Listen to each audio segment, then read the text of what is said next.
Hello and welcome to IABM TV. Today I'm joined by Simon Hayward, CTO of Media and Entertainment for EMEA for Dell. Hello Simon, thank you for joining us.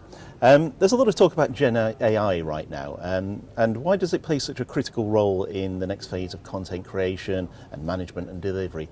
And how is Dell addressing this with workflows and customer demand? You're right, Gen AI, it's the hot topic of the moment. I suspect it's going to be the hot topic of the show this year. So it's really interesting to see what problems people are trying to solve with Gen AI, what solutions they're coming up with Gen AI, and how everybody thinks it's going to impact the industry. I myself, I'm looking forward to learning about that during the next few days. But one thing I already know is that Gen AI is only as good as the training data that you give the engines that are doing the work.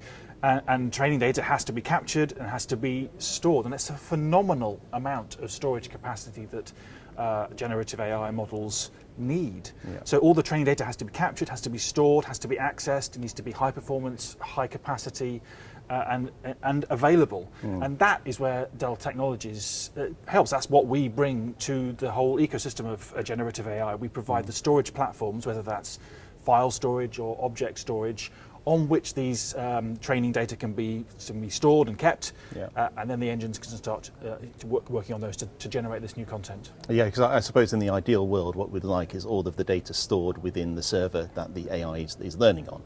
But with the size of these training data sets that you're talking about, that's probably impractical. So how are you dealing with the challenges of storage? So you make a really good point, and I think it's a point that a lot of people, when they think about generative AI or any sort of training model, forget. People concentrate on the compute power or the GPU power required to do the calculations, forgetting that you've got to do the calculations on something, right? Yes, yeah. And the more data you have, the better your training model is going to be. And a lot of people are realizing that they've got to work really, really hard not to introduce bias into their training models, not to lean their training data in one direction. You know, for example, if you spend your life capturing faces from a certain part of the population, the generative AI content that you will create is going to be looking like that sector of the population.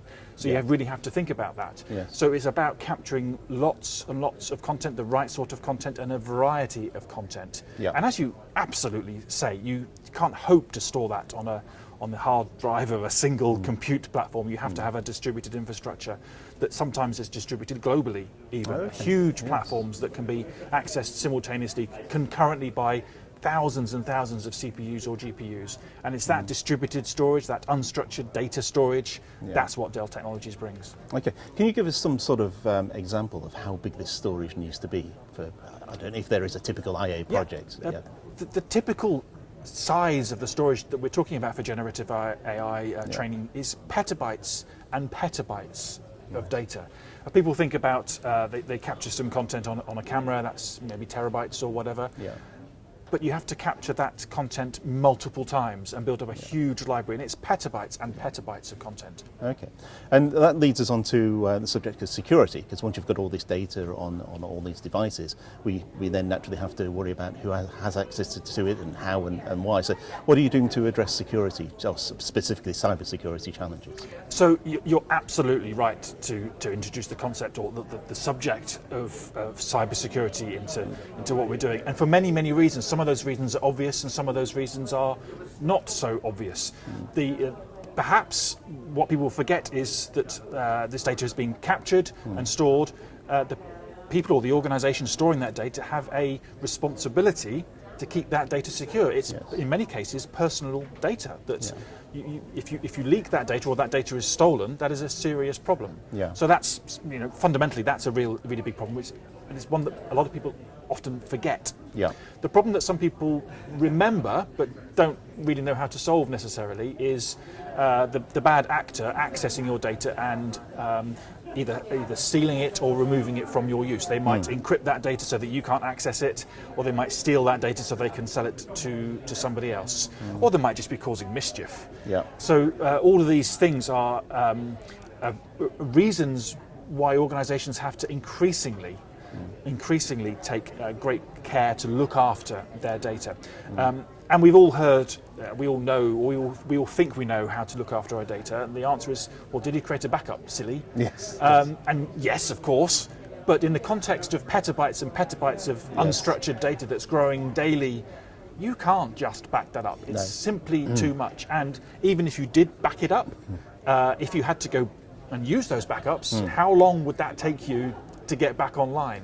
So your recovery time objective is going to be huge. Days or weeks you're offline and you can't work, and how much is that going to cost you? Yes. So the concept of just backing up your unstructured data is not valid, and I think that's a point that people are slowly starting to realise. So at Dell Technologies, we take a different approach for our cybersecurity for unstructured data, and that is much more proactive, monitoring the data, looking for activity on your storage cluster that is out of the ordinary. To give you an illustrative example, if you have one user, a human being on your system whose job is to look at a few files and a few directories and do some work on those files, and all of a sudden our system notices that that same user is crawling through all the directories, reading each file one after the other, and then writing back a new version of that file.